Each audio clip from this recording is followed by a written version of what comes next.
Hi, this is Stan. Welcome back to the Crow's Nest Railroad. Well, kind of a DIY project today. We got to make a brake handle for the Hurlbut locomotive. So, that sounds like fun. Stay tuned.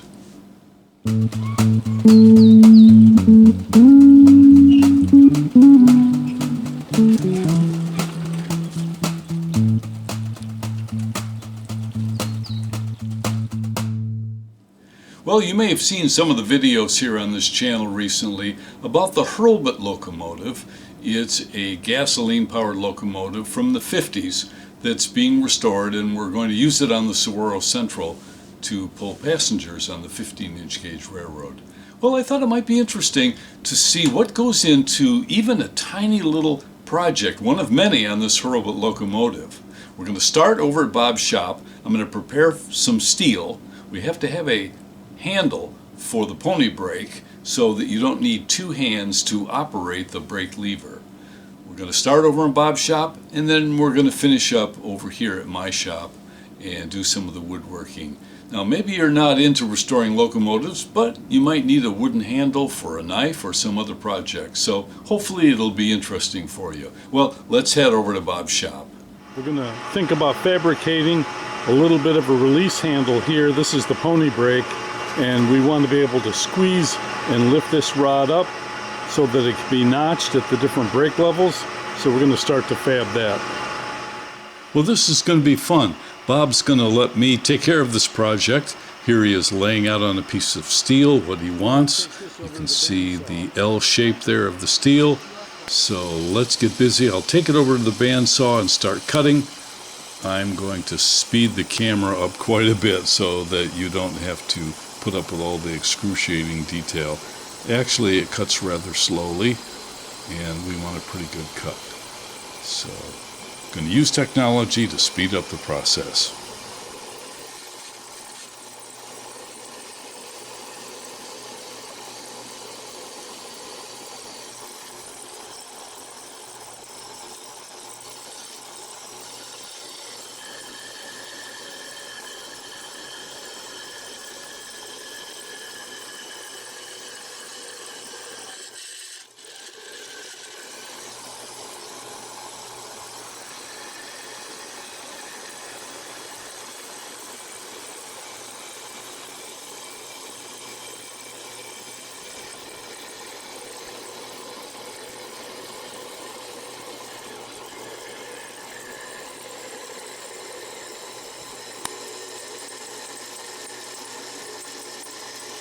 And there we are. It's our L-shaped piece of steel. So just because we can, let's take it over to the mill and just really do a nice job on those edges. And here we have it clamped up as a test, and Bob's giving it the beta test here. Seems to be catching in the slot, and it's not rubbing on anything, so he's happy. Great. All right. Well, I want to dress that handle up and make it a little more finger friendly, so let's head over to my shop. All right, well, we're back at my shop here. Here's this angled piece of metal that we cut out. We've got two holes where this will join onto the other lever, and then two holes here where I'm going to laminate on a wooden handle just to make it a little more comfortable. And here we have some of the connecting screws that we're going to use to help join the wood. I'm going to epoxy it on here, and then we're going to join it with these little through bolts here. First thing we have to do, I got to make these holes just a little bit bigger in diameter, so let's head over to the drill press.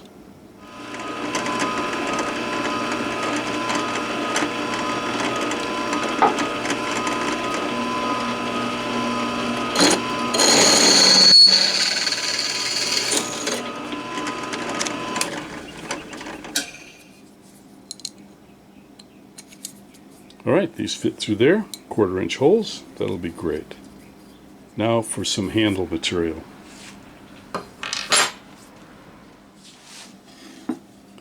I've got this piece of walnut that's been laying around, so I think this will work. And I can just barely see the mark that we left over at Bob's shop. So we're going to make a handle that goes from the top down to this mark. So let me take a measurement and I'll do a cutoff on this, and then we'll see about thickness.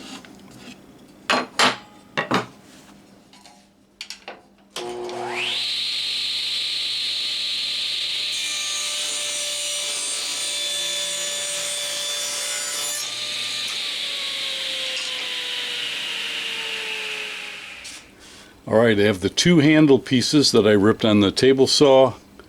I have them taped to the actual metal handle, and I'm going to use that as a template to drill the hole, same size drill bit, down through the wood on both sides, and all clamped up so that it is secure, it doesn't move around.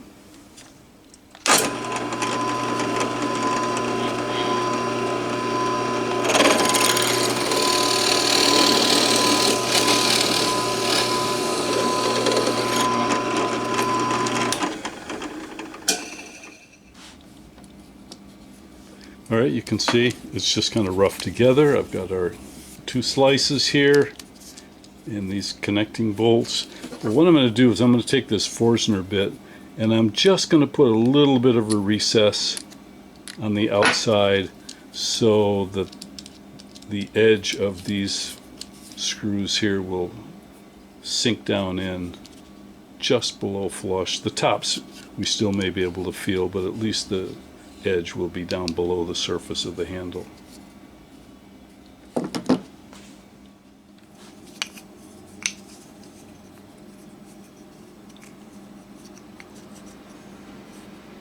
Alright, you can see the little recesses that I milled in there and how the little bolt will drop down inside.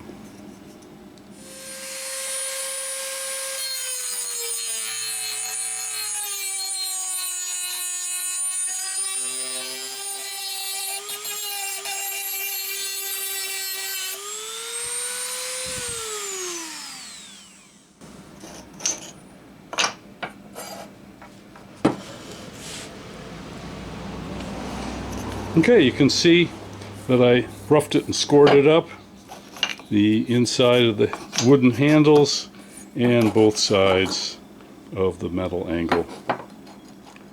So let me clean this off and we're ready for some epoxy.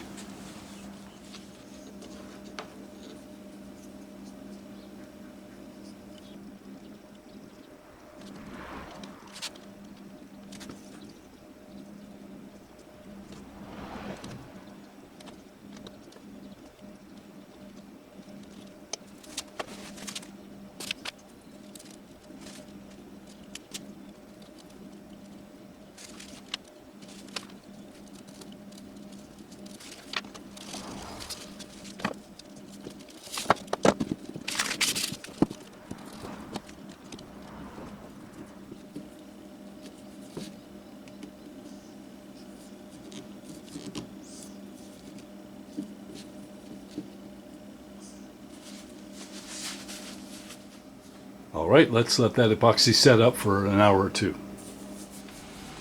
Here it is, the epoxy set up. So I'm going to take a hand plane and nick down these edges here, and then I'll take some sandpaper to this and get it into shape.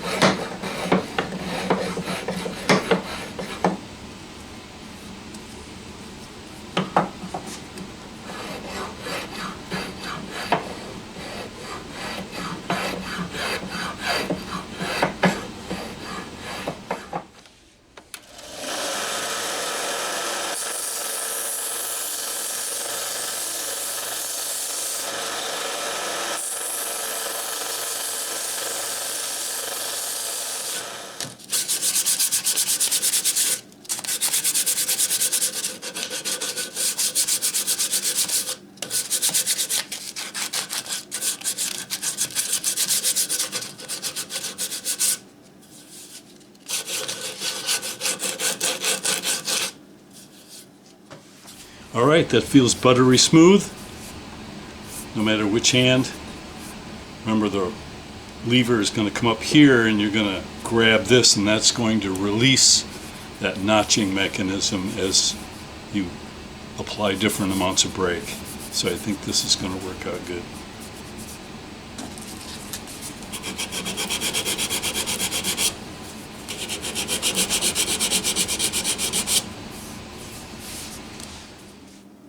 So next I'm going to treat it with some teak oil. This handle is going to get some rough treatment, and so I don't want to use any fancy finishes. Something to penetrate and protect that wood from the grimy environment that it's going to find itself in.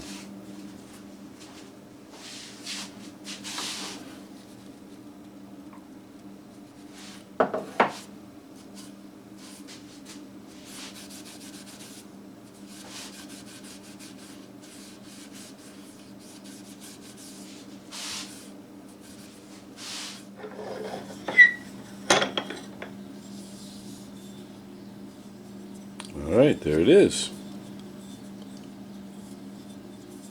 Feels comfortable on the hand, and hopefully that oil finish will hold up in the hot and grimy environment that it'll find itself in. I really wanted to paint this really badly, but none of the other metal in that area is painted, so we'll see. Well, time to take it over and get it installed on that pony brake handle. And here it is installed.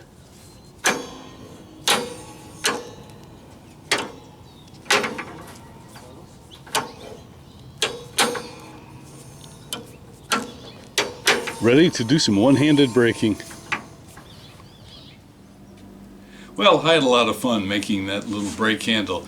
You know, sometimes it's the simplest of things that can take a complex piece of machinery and make it more accessible and user-friendly. So in this case, by having that squeezy handle now on the pony brake, you can keep one hand on the brake, keep the other hand on the throttle, and in a much more safe fashion control that locomotive. Well, I really thank you so much for watching, and I hope it was interesting. I hope to see you right here next time.